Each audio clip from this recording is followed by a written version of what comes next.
Oi pessoal, aqui é o professor Maxwell para mais uma videoaula. Vou dar aula hoje para o sexto ano e vamos falar sobre a Grécia, tá? Antes da gente falar sobre a Grécia, nós vamos falar a sua origem, tá? A origem da Grécia, ela foi ocupada mais ou menos naquela região ali que é a atual Grécia, há mais ou menos 2000 anos antes de Cristo, tá?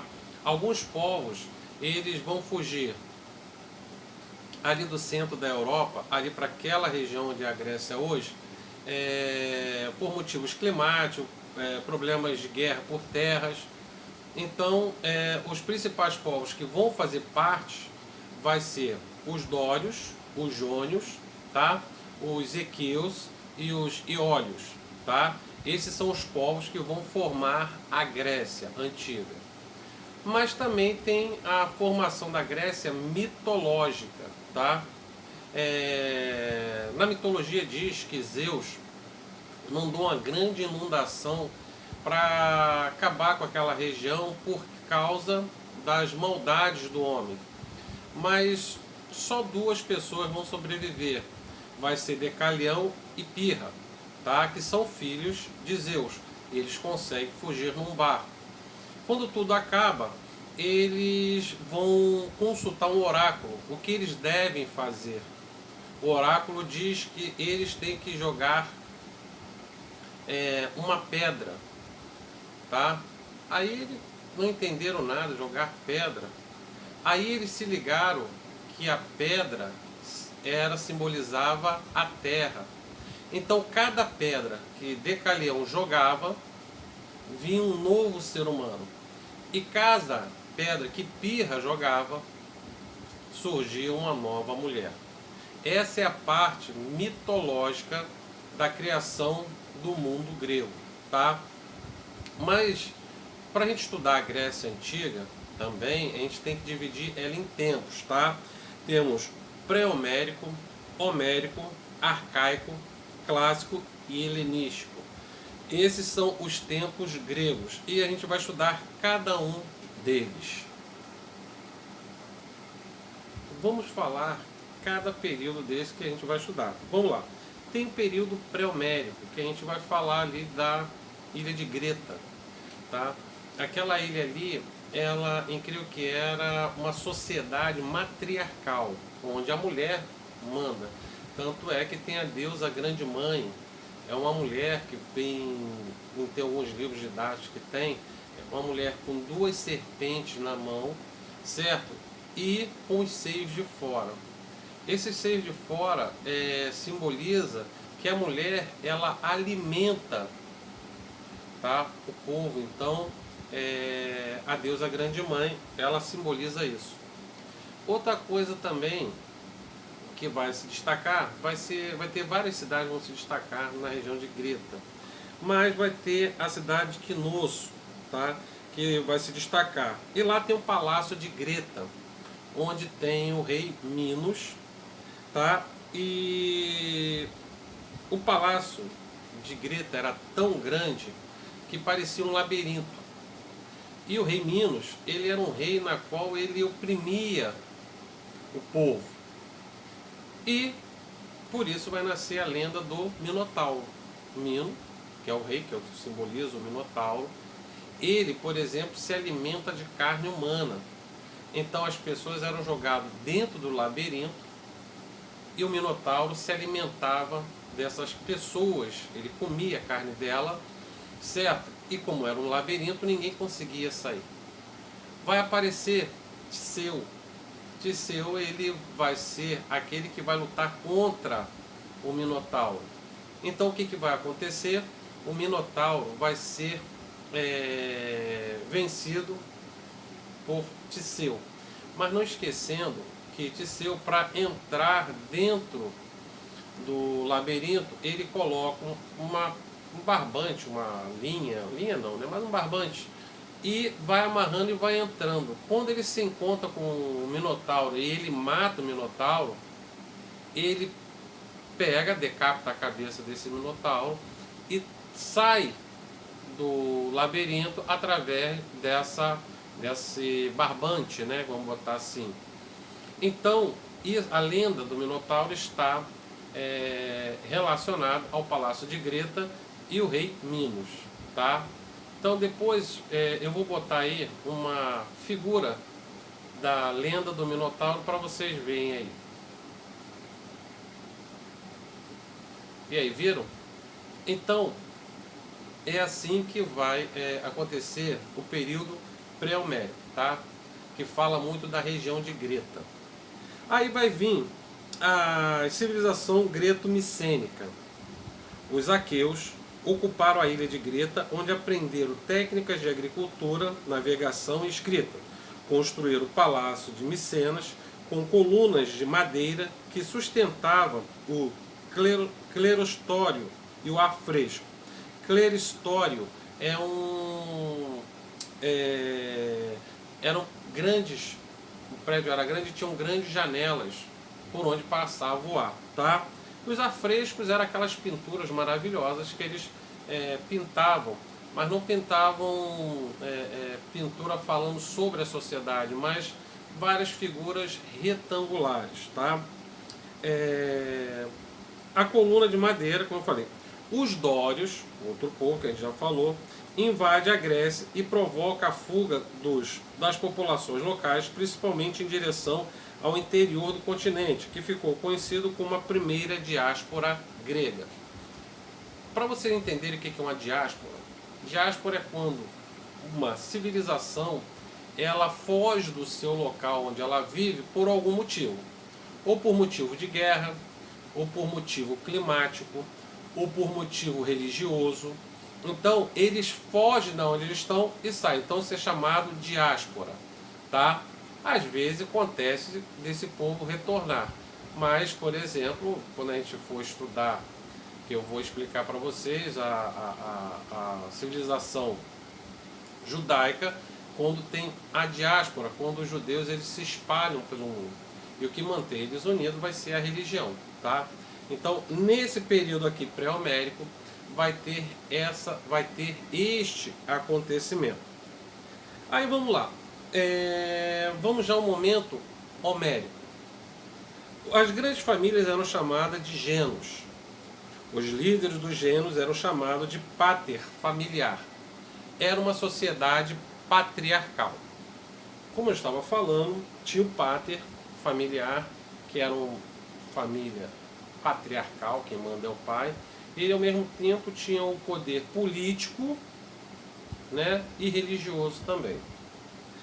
Outra coisinha que vai acontecer, no Genos, o trabalho era coletivo e a produção dividida igualmente entre todos. Então nessa época ainda, por exemplo, como eles queriam decidir alguma coisa, eles se reuniam em pátrias, certo? Esses patriarcas, eles faziam um conselho e decidiam o que tinha que fazer, tá? Tudo que plantavam era dividido igualmente. Na época, a gente fala ração, que às vezes o pessoal fala ração, pensa que é ração de cachorro, né? Mas na época tinha as rações que eram divididas igualmente entre todos. Mas vai chegar uma hora que vai começar a se destacar aquelas pessoas da sociedade que vai ser a classe dominante, tá? Vamos lá. Vão surgir com o tempo pequenos grupos aristocratas, é isso que eu acabei de falar, tá? Onde será dividido em 3 grupos: grandes proprietários de terras, pequenos proprietários de terras e camponeses sem terras. Normalmente esses camponeses trabalhavam com esses pequenos e grandes proprietários de terras. Aí vocês estão vendo aí que já começa a sociedade, tem uma classe que vai dominar, tá? E quando eles dominam essa classe, aqueles que não têm terra nem nada vão trabalhar para esses que têm terras, tá? Que vão ser os camponeses. Esses camponeses, por exemplo, tinha época que eles faziam dívidas com esses grandes proprietários de terras. E sabe o que acontecia? Se não tinha dinheiro para pagar, se tornava escravo. Vamos lá, continuando aqui. Com o empobrecimento da maioria do povo, que vão trabalhar para os grandes proprietários de terra, como eu já falei, ou descolarem para outras regiões em busca de terra, que será conhecido como a segunda diáspora grega. Aí que eu falei para vocês. os camponeses vão começar a trabalhar com esses grandes proprietários de terra. Eles estão vendo que não tem como ter espaço, então eles preferem se deslocar para outros locais, lugares que eles vão ter direito de repente a plantar e não ficar se sujeitando a esses grandes proprietários. Vai ser conhecido como segunda diáspora grega. Aí, no final desse período, vai surgir de novo a escrita, a moeda, certo? Que para fazer o comércio. Mas não esquecendo que quem vai trazer essa escrita vai ser os fenícios, que a gente vai estudar pouco. Daqui a pouco a gente vai estudar de novo sobre... de novo não, vamos estudar sobre os fenícios. Sobre os fenícios, sobre os hebreus e vamos estudar também sobre os persas, tá? Para você ver que são esses povos aí que vão dominar esta região. Vamos lá. Período arcaico. As famílias que tinham melhores terras produziam mais do que precisavam e passaram a comercializar. Aí vai começar aquela coisa. No início, quando eles produziam, eram para se alimentar. Como eles estão se alimentando bem, a população está até crescendo e acaba eles às vezes produzindo mais do que eles necessitam. O que vai acontecer? Aquilo que sobra, eles começam a vender. Aí começa a nascer o comércio, tá? Vão aparecer os eupatriatas, tá? Que irão se organizar em frátrias para controlar melhor a produção, tá? Eupátrias é a classe dominante, tá? Surge as polis. As polis são as cidades gregas, tá? Tanto é que às vezes eu até falo para os alunos que às vezes você vê aí. Nesse dia eu passei numa loja, vendia lanche, aí tava lá, polis dos lanches. Quem não conhece essa palavra polis, não sabe, né, o que significa. Então, polis é nada mais, nada menos que cidades, tá? Então, quando falou polis dos sucos, era cidades dos sucos.